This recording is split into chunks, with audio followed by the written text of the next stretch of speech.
Hey, this is Dave DeCamp from antiwar.com. This is anti-war news for Monday, September 1st, 2025.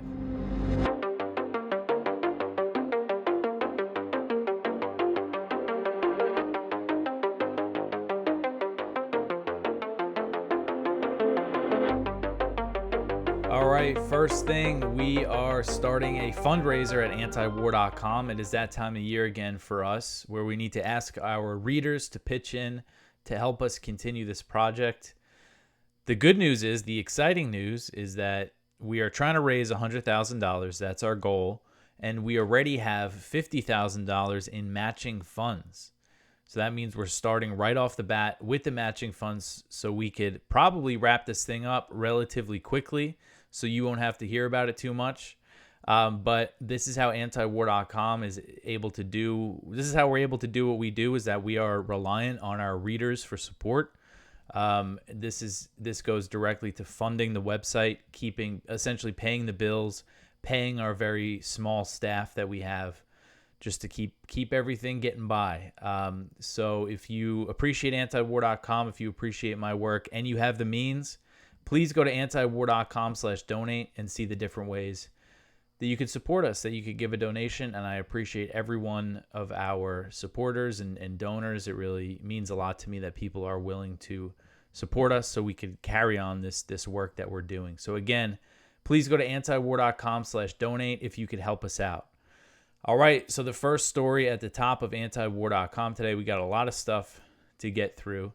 Israel may completely cut all aid to North Gaza again. So an Israeli official told the Associated Press on Saturday that Israel is planning to halt or slow the meager aid supplies that are entering Gaza City and other parts of northern Gaza, as Israel is expanding its military offensive amid a famine in the area.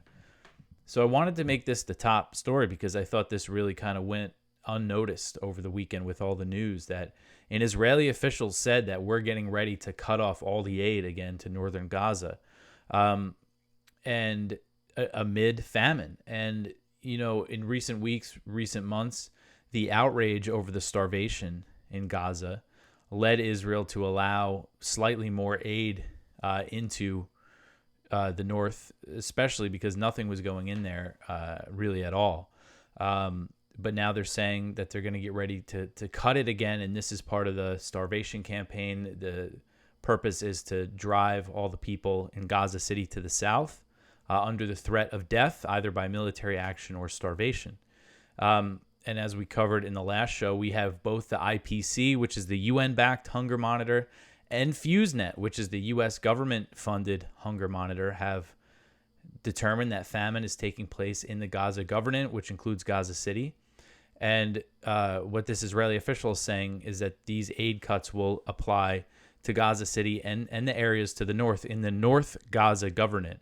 And what did these famine reports say about North Gaza? They said that it is very likely famine is occurring there, but they just don't have the data to kind of make the declaration. And they said that the situation is probably actually worse in those areas. So the Israeli official speaking to AP said that in the coming days, Israel would stop allowing aid drops over Gaza City and start limiting the number of trucks that can enter northern Gaza, steps that will ensure more people will starve to death. And a day earlier, on Friday, the Israeli military said that it would stop so-called humanitarian pauses of its attacks in Gaza City and declared that the entire city is a combat zone. And not that those so-called humanitarian pauses really did much, because they would shoot people who would go out to get food. That happens every day. So the IDF is trying to force the more than 1 million Palestinian civilians sheltering in Gaza City to southern Gaza as part of its plans to take over the city and raze it to the ground. The Israeli military estimates that just 10,000 Palestinians have fled Gaza City and headed south since it announced its plans to forcibly displace the civilian population and ramped up its bombing of the city. For many reasons, the civilians in Gaza City are not leaving, including the fact that they continued to bomb southern Gaza. They don't think it's safe for them down there. They don't think there's enough room for them, that part of Gaza is in any condition to absorb 1 million displaced people. And also another thing about the danger is, they don't trust the roads, and the roads that they have to navigate to get to aid. People are getting shot and killed all the time on those roads. And the fact that for malnourished, for sick people, another displacement is a death sentence for them. And another factor is the fact that they don't think Israel's ever going to let them go back, because Netanyahu and other Israeli officials have made clear that the ultimate goal is ethnic cleansing. And I know these are points that I make a lot. This might sound a bit redundant, but I think it's important to cover, because, this is, the famine is taking place here, and they're getting ready. Well, they're trying to move everybody, again, under the threat of death by starvation or bombing or shooting or whatever else they have in store for the Palestinians there. And it's just so horrific that, and the U.S. is continuing to support this in every escalation that Israel goes ahead with. So the next one here is about the daily violence. IDF and starvation kill 95 more Palestinians in Gaza over 24 hours. So Gaza's health ministry said on Sunday that Israeli attacks killed at least 88 Palestinians and wounded 421 over the previous 24-hour period, as U.S.-backed Israeli attacks continue across the Strip, and the Israeli military is moving to conquer Gaza City. On top of the violent deaths, at least 7 Palestinians, including 2 children, starved to death amid the ongoing famine caused by the Israeli siege. The health ministry said on Telegram that the 7 deaths have brought the total number of deaths from malnutrition to 339, including 124 children. That FuseNet, the Famine Review Committee report, which was the review of the data from IPC and FuseNet to determine that famine is occurring, they said that these numbers from the health ministry are not showing the whole picture, because these are just the people who die at the, who are recorded dead at the hospitals. The Israeli military continued its heavy air and ground attacks on Gaza City on Saturday and Sunday. Residents of the Sheikh Radwan neighborhood told Reuters that Israeli tank shelling and airstrikes forced some families to seek shelter in the western part of the city. Reuters also reported that at least 15 people, including 5 children, were killed by an Israeli bombing in the heart of Gaza City. The Israeli military claimed that one of its strikes in Gaza City killed Abu Obaida, the spokesman for Hamas's military wing, the Al-Qassam's brigades. So far, there's been no confirmation from Hamas that he was killed. They haven't commented. As far as I've seen, it's Sunday night right now, late Sunday night. I haven't seen Hamas comment on Israel's claims that they killed him. So on Friday, Israeli soldiers in Gaza City's Zaytun neighborhood, which the IDF has reduced to rubble over the past few weeks, came under Hamas attack, and at least 7 were wounded. Initial reports said that Hamas took some Israeli soldiers prisoner. Israel later denied that, and they're just saying that 7 soldiers were wounded. There were some reports saying that some soldiers were killed. But the IDF is kind of downplaying it, saying it was just 7 soldiers who were wounded. And while Israel's attacks have been focused on Gaza City, the IDF has continued to target southern and central Gaza.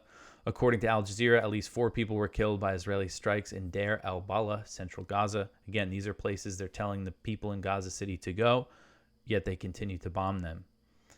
And Israeli forces continue to kill Palestinians attempting to get food. The health ministry recorded the killing of 30 aid seekers over the 24-hour period. The next one here, Flotilla departs Spain to break the Israeli blockade on Gaza. So a humanitarian flotilla of about 20 boats carrying food, water, and medicine departed Barcelona, Spain on Sunday in the biggest attempt yet to break the Israeli blockade on Gaza, as Palestinians in the besieged territory are starving to death every day. The boats are the first ahead for Gaza under the global Sumud flotilla and are expected to be joined by dozens more as they make the voyage. Saif Abu Sheikh, a spokesman for the group, said that the total number of boats could reach 70, and they are expected to reach Gaza by September 14th or September 15th. The flotilla marks the 4th attempt in 2025 to break the Israeli siege by sea. It's the first time this year that more than one boat will head to Gaza's coast. The first boat to try to break the blockade this year, the Conscience, came under Israeli drone attack off the coast of Malta in May, halting its journey. In June, another boat, the Madeleine, made it close to Gaza's coast before being boarded and seized by Israeli forces and taken into an Israeli port. The third boat, the Hamdallah, that at the end of July, similar thing happened to them. They were raided and captured and taken to Israel. And there is what this makes me think of, a large flotilla going is back in 2010. There's a flotilla of, I believe it was 8 total boats, and 2 broke down. So they didn't make it to Gaza, but 6 got close to Gaza and were all raided by the IDF. And on one of those boats, 9 Turkish activists were killed by Israeli troops who raided the boat. So, when we're talking about these large number of boats, 20 to 70, they're saying, could go up to 70. I mean, how is Israel going to respond to this? These people, these are unarmed civilian activists. They are risking their lives here. And if you see this picture, if you're watching of this boat, and if you zoom in closely, you see the woman with the green hat. That is Greta Thunberg, the Swedish activist. She's going at it again. She was on the Madeleine, one of the boats that was captured by the IDF. And she's going again, and she held a press conference with the media before getting on the boat and departing Spain. And thousands of people gathered at the pier to see them off. So it's a big deal. I mean, again, how is Israel going to respond with all these boats? Are they going to try to raid each one? Are they going to start launching drones at them? Are they going to do some other kind of sabotage? Especially if things are really going in Gaza City, if they really ramp up the offensive there, what could they do with all these boats coming at them? So again, these people are certainly risking their lives to try to break the blockade on Gaza. All right, so the next one here, Gaza plan for removing entire population and U.S. control for 10 years. So this article is from the Washington Post, and this, I believe, this seems to be what Trump discussed the other day with Jared Kushner and Tony Blair.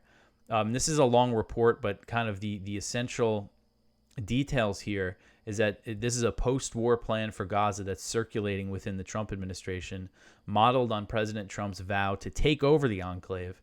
It would turn it into a trusteeship administered by the U.S. for at least 10 years, while it is transformed into a gleaming tourism resort and high-tech manufacturing and technology hub. I mean, the way the Washington Post describes this, they make it sound great, but there's some details here, including the fact that it calls for the removal of the more than 2 million or however many Palestinians are left in Gaza at this point, the removal of them from Gaza. And they call it temporary, but it's very hard for me to believe, and I know it'll be hard. It's hard for the Palestinians to believe that once they leave Gaza, they're going to be allowed to go back. And of course, they call it a voluntary departure, which if you look at Gaza, there's absolutely nothing voluntary about this. I think of that quote last week. I covered how the Gaza Orthodox Church is in the evacuation zone. And, one of the Christians there told Haaretz, we're at the point now, we're so desperate, we don't want to die, that even though we don't want to leave, we would take the opportunity to leave Gaza. That's how most people are feeling there. Even though they know, with the hope that they could go back, but even though they know they probably wouldn't be able to go back. And so those who own land in Gaza would be offered a digital token by the trust in exchange for rights to redevelop their property to be used to finance a new life elsewhere, or eventually redeemed for an apartment in one of 6 to 8 new AI-powered smart cities to be built in Gaza. So, I mean, you talk about dystopian. They're talking about building smart city. I mean, each Palestinian who chooses to leave would be given a $5,000 cash payment and subsidies to cover 4 years of rent elsewhere, as well as a year of food. The plan estimates that every individual departure from Gaza would save the trust $23,000 compared with the cost of temporary housing and what it calls life support services in the secure zones for those who stay. It's called the Gaza Reconstitution, Economic Acceleration and Transformation Trust, or Great Trust, and it was developed by the same Israelis, some of the same Israelis who created and set in motion the U.S. and Israeli-backed Gaza Humanitarian Foundation, the GHF, and we know how that has gone. That's just turned into death traps, as Tony Aguilar puts it, they were designed as death traps. So some of the same people are behind this plan. So we know that this is not good. And again, the fact that this is what they're talking about in the White House when people are starving to death and being so many people are dying every day, that they're talking, oh, we're going to make it into this great technology hub, with AI powered smart cities. It's just really, really sick stuff. All right. So the next one here, Israel may annex parts of the occupied West Bank. So Axios reported on Sunday that Israel is considering annexing parts of the Israeli-occupied West Bank in response to a push from Western countries to recognize a Palestinian state. The Axios report said several options were under consideration when it came to the amount of territory Israel could annex. One official said that Israeli Strategic Affairs Minister Ron Dermer told an advisor to French President Emmanuel Macron that Israel could annex all of Area C, which is under full Israeli military control and constitutes 60% of the West Bank. The other option includes annexing Israeli settlements and access to routes to them, which is about 10% of the Palestinian territory, or annexing the settlements, access roads, and the Jordan Valley, which constitutes about 30% of the Palestinian territory. U.S. Ambassador to Israel Mike Huckabee told Axios that the U.S. doesn't yet have a position on the potential Israeli annexation, but the Trump administration has been very supportive of Israel's actions in the West Bank and the expansion of settlements and everything. And Huckabee said, quote, "What the Europeans are planning to do started causing more and more people in Israel to say that maybe they should start talking of annexation of parts of Judea and Samaria," end quote. And he's using the biblical name there for the West Bank. And we've also seen, you see this picture here, this is Smotrich announcing the new settlement expansion. This is also a response to the calls by France, the UK, Australia to recognize the Palestinian state, is expanding the settlements, which is de facto annexation. But if they do declare sovereignty, I mean, that would just kind of solidify it more. But one thing is that they don't want to be put under pressure to give the Palestinians living there like rights. So I could see them holding off from wanting to, declare sovereignty over a bunch of territory where there are a lot of Palestinians, because they want to keep them, they don't want them voting in the national elections or having any kind of property rights or anything like that. All right, so the next one here, the U.S. revokes visas of Palestinian officials ahead of the UN General Assembly. So this article is from Brett Wilkins. So this came out on Friday that Secretary of State Marco Rubio is denying and revoking visas from members of the Palestinian Liberation Organization and the Palestinian Authority, the PA, ahead of next month's United Nations General Assembly in New York. And what the U.S. is doing here, this is also a reaction to these states saying that they plan on recognizing a Palestinian state, because they're saying that they're going to do it at the General Assembly. And I mean, it's just absurd. I mean, the fact this is how the PA is rewarded for essentially collaborating with Israel in many ways. They haven't taken up arms against Israel in decades. They've renounced that. And they have helped Israel with raids against the resistance groups in the West Bank. And yet, this is how they get treated by the U.S. This is, again, an attempt here to stop or discourage, I guess, the potential for the recognition of a Palestinian state by these Western countries at the UN General Assembly. And then on the other hand, according to the reports we're seeing, who is going to be welcomed in New York at the General Assembly is Ahmed al-Shara, formerly Abu Muhammad al-Julani, the al-Qaeda commander, the former, quote-unquote, former al-Qaeda leader who now who took power in Damascus. He's going to be getting, they're going to roll out the red carpet for him. He's going to be able to give a nice speech probably at the UN General Assembly, but the PA officials are going to get blocked because that's what Israel wants.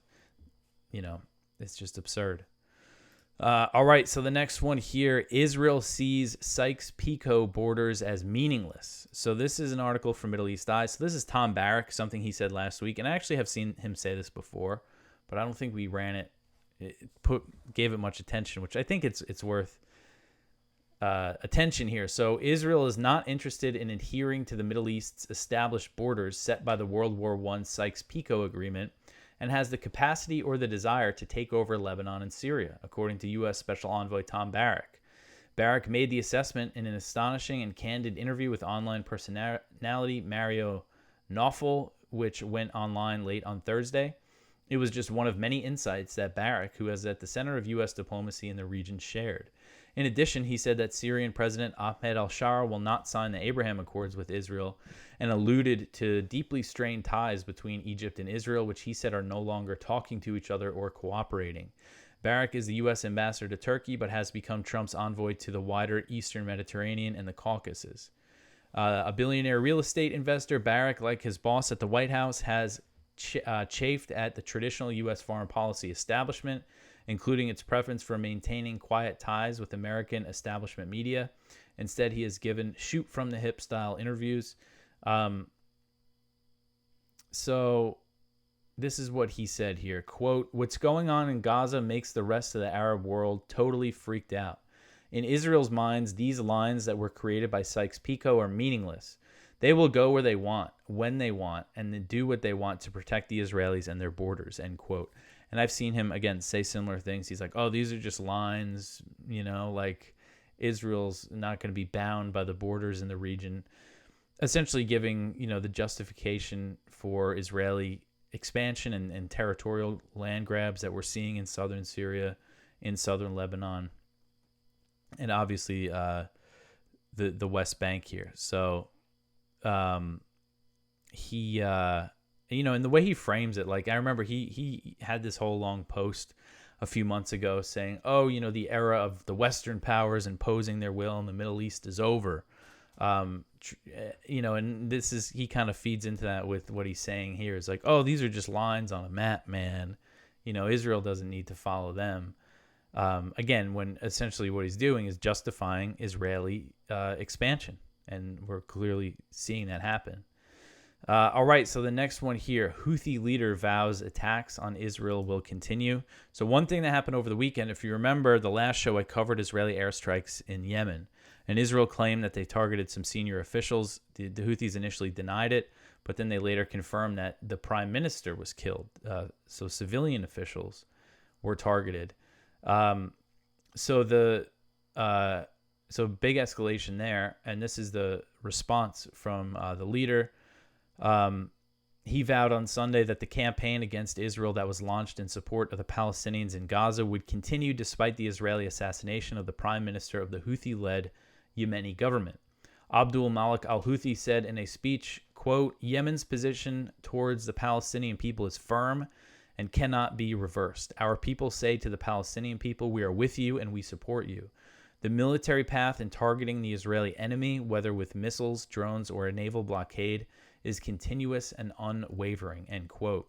So the name of the prime minister was Ahmed al-Rahawi, and he was a civilian official, and he was not considered part of al-Houthi's inner circle or anything like that. He was tasked with running the day-to-day affairs in Sana'a and other areas of Houthi-controlled Yemen, which is where about 70 to 80% of Yemenis live, according to numbers from the U.S. State Department.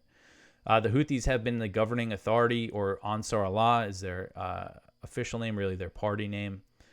They've been the governing authority in the area since 2014, since they first took power in Sana'a, after ousting a U.S. and Saudi-backed government, which a U.S.-backed Saudi-UAE coalition attempted to reinstall during a brutal war that lasted 7 years from 2015 to 2022 and killed hundreds of thousands of people, including from bombing and ground fighting and starvation and disease. It was a brutal blockade and bombing campaign.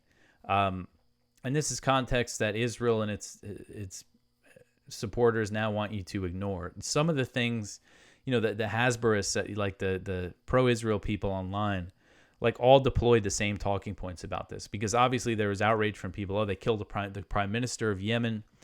And then the response is, oh, the Houthis aren't the government. They're a terrorist organization.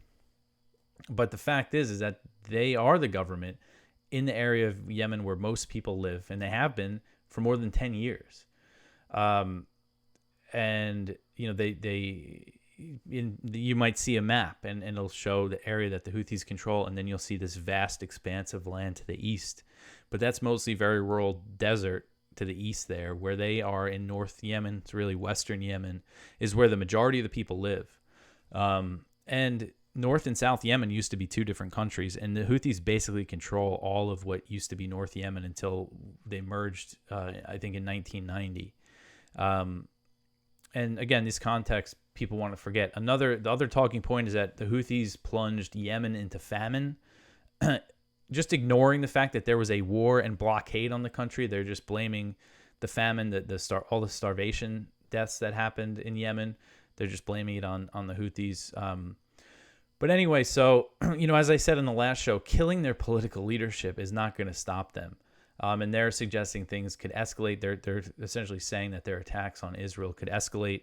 If you remember, Trump bombed Yemen very heavily for a month and a half and killed over 250 civilians, a brutal campaign, and it did nothing to stop them. If anything, it emboldened them more at the end of it. So, killing their civilian leaders is not going to do anything. And I was looking at the history of al-Rahawi, and you know who tried to kill him? Someone tried to assassinate him before a few years ago. It was back in 2015, so 10 years ago. And that was Al-Qaeda. Al-Qaeda blew his house up. And if they failed to kill him, obviously, but that's who the U.S. always seems to end up on the same side of Al-Qaeda in all these conflicts. And of course, the U.S. was actually cooperating with the Houthis against Al-Qaeda just a few months before, backing the Saudis and the UAE against the Houthis. And we know that the UAE and the Saudis used Al-Qaeda guys in the ground fighting, recruited Al-Qaeda fighters to join these anti-Houthi militias. But it's in our interest for some reason to be fighting the Houthis. All right, so the next one here, Israeli warplanes pound southern Lebanon, sparking forest fires. This one's from Jason Ditz. So Israel continued its attacks in southern Lebanon. They sparked forest fires. No word yet on any casualties. I'm not exactly clear. Israel's claiming that they targeted underground Hezbollah sites. But one thing, as Jason says in the article, this is as the Lebanese government is saying, okay, we're going to disarm, Hezbollah. And they said they were going to release a plan to do it on Sunday. Yet Israel continues to bomb southern Lebanon, even though the Lebanese government is saying that they're going to do what they want. Yet the airstrikes continue. I think they're just doing it because they can. And they don't want to get people used to them not bombing Lebanon. All right, so the next one here, Israeli troops raid multiple villages in southwest Syria. Another one from Jason. So over the weekend, Israeli ground troops re-entered a number of villages in Syria's Quneitra governorate, stepping up checkpoints and confronting local residents as they attempt to pass by. The new offensives began Friday evening, entering the village of Ain Baida and Ofania in the northwestern part of the governorate. They also entered Al-Hariya on Saturday morning. So these are villages in southwestern Syria. But there's several, at least 4 here that they're raiding. Israeli ground troops are going in. And of course, this is as the U.S. is trying to get Israel and Syria to sign some kind of deal. But it doesn't seem like there's been any progress on that. All right, so the next one here, Iran's parliament submits emergency bill to withdraw from the NPT. So this article is from the Cradle. So Iranian lawmakers drafted an emergency bill on August 28th to pull the country out of the Nuclear Non-Proliferation Treaty, marking Tehran's first legislative response to the decision by France, Germany, and the UK to revive UN sanctions. So the parliament, members of the parliament want to do the withdrawal from the NPT, which, as I said, I think could be used by the US and Israel as a pretext for another war with Iran. Hossein Ali Haji Deligani, the deputy chairman of the parliament's Article 90 committee, said that the draft would be registered in the legislator's internal system before being debated in open session next week. He said, quote, "This step represents the most basic reaction by parliament to what has happened, and it will be followed by other measures that will make the countries that push for the activation of the stat-back mechanisms regret their actions," end quote. And he also accused the Iranian Foreign Ministry of wasting time with what he described as pointless dialogue. He said, quote, We have a serious criticism of the performance of the diplomatic team and the foreign minister in dealing with these three countries, which are themselves the source of many problems in the world. If those pointless contacts and negotiations had not taken place, we would not now be facing the announcement of the snapback mechanism. End quote. So essentially, Araghchi, the Iranian foreign minister, he's coming under criticism here from the parliament for bothering with the negotiations that they recently held with these three European countries. And this is the attitude. And Araghchi himself has said in interviews that people are telling us, why waste time? Especially when it comes to talking to the U.S. Nobody in Iran trusts the U.S. anymore. So that it looks like they want to go through with this withdrawal of the NPT. Which again, I think could ease, like the Iran hawks in the U.S. and Israel are going to jump on this to try to push for another war. All right, so the next one here, the U.S. to deploy Typhon missile system to Japan. So the U.S. Army announced on Friday that it will be deploying the controversial Typhon missile system to Japan for drills in September, a move strongly condemned by Russia and China. The Typhon, also known as the Mid-Range Capability, is a land-based missile launcher that can fire nuclear-capable Tomahawk missiles, which have a range exceeding 1,000 miles, and SM-6 missiles, which can hit targets up to 290 miles away. The missile system would have been banned under the Intermediate Nuclear Forces Treaty, the INF, a treaty with Russia that the U.S. withdrew from in 2019. According to Stars and Stripes, the Typhon is being deployed to a U.S. intermediate to the Marine Corps Air Station Iwakuni, which is about 25 miles southeast of Hiroshima, which puts mainland China and parts of eastern Russia in range if the system is armed with Tomahawks. So the drills for which the Typhon is being deployed will be held from September 11th to September 25th, but that does not mean a missile system, that doesn't mean the missile system is going to come back after the drills. There's a Typhon system in the Philippines that the U.S. sent for drills in April 2024, and it's still there, and there is talk of the U.S. sending another one. And this is very provocative to China and Russia. Again, this is a missile system that can hit from the Philippines. It could hit mainland China. From Japan, it could hit mainland China, and it could also hit Russia. So the Chinese Foreign Ministry said in response, quote, China always opposes the United States deploying the Typhon mid-range capability missile system in Asian countries. We urge Japan to take a hard look at its history of aggression, follow the path of peaceful development, act prudently in military and security areas, and refrain from further losing the trust of its Asian neighbors. End quote. Russian Foreign Ministry spokeswoman Maria Zakharova said that Moscow viewed the deployment as another destabilizing step. Says that the U.S. is ramping up the potential of ground-based and shorter intermediate-range missiles. And she said that the Typhons deploying in regions near Russia poses a direct strategic threat to Russia. So again, very provocative toward China as well as Russia, where these missiles are being placed. And I would bet there's a good chance that they stick around, that they're not going to bring them back after these drills. All right, so the last story here. Europe is drawing up precise plans for troops in Ukraine. So European Commission President Ursula von der Leyen has told the Financial Times that European countries are drawing up pretty precise plans for the potential deployment of troops to Ukraine as part of a future peace deal, an arrangement that Russia has made clear it would never accept, yet they keep pushing this idea of sending troops to Ukraine. Despite Moscow's repeated objection to the deployment of troops from NATO countries to Ukraine, European leaders continue to push the idea and say that they have the support of President Trump. Von der Leyen said that European capitals were working, and these are her words here, on a multinational troop deployment and the backstop of the Americans. She said, quote, President Trump reassured us that there will be an American presence as part of the backstop. That was very clear and repeatedly affirmed, end quote. So Trump has said that he would not send U.S. troops to Ukraine, but he has suggested he could back European troops on the ground with air power. And I really think this insistence on sending troops to Ukraine is going to be what ultimately sinks the peace process. There's other things, of course, as well, especially the territorial concessions. But the fact that they just keep pushing this, I mean, they just keep saying, yeah, we're going to send troops. And Russia keeps saying, no, you're not. Like, that's not going to happen. No way. Any security guarantees we have to be involved in, and that's that. But they just keep pushing this. And apparently, and Trump has, it's not just her saying that Trump is on board. Trump has said, that he could support European troops on the ground in Ukraine. It's just not a realistic option. And then there's a report from Axios on Saturday that said the White House believes that the U.S.'s European allies are attempting to undermine the chance for a peace deal in Ukraine by pushing Zelensky to hold out for unrealistic territorial concessions from Russia. This report did not mention the security guarantees, the fact that, that also risks derailing the peace process.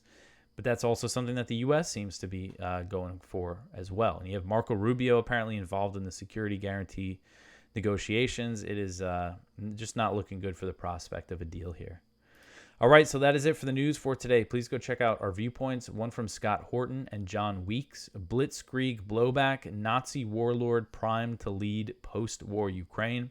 And speaking of Scott Horton, I think I'm about 3 hours through his 10-hour interview with Lex Friedman. And it's really great. I just haven't had time to watch all of it yet, but I am definitely enjoying it. One from JP Sotile, a moment of truth about killing Gaza's children. One from Ramsey Baroud, the price of genocide, how U.S. funding sustains an unraveling Israeli economy. One from David Isakharov, Israelis can't be moved by a Gaza famine they don't think exists. And our spotlight from Trita Parsi, Europe just made war with Iran more likely. So please go check all that out. Again, lots of stuff we went through today. And help us with our fundraiser if you can, antiwar.com/donate. I really appreciate everyone who chips in during our fundraisers. It's how we're able to do what we do. You could also support us by sharing the show, subscribe, tell your friends about antiwar.com, follow us on social media, all that good stuff. I will be back tomorrow with some more news. Thanks for listening.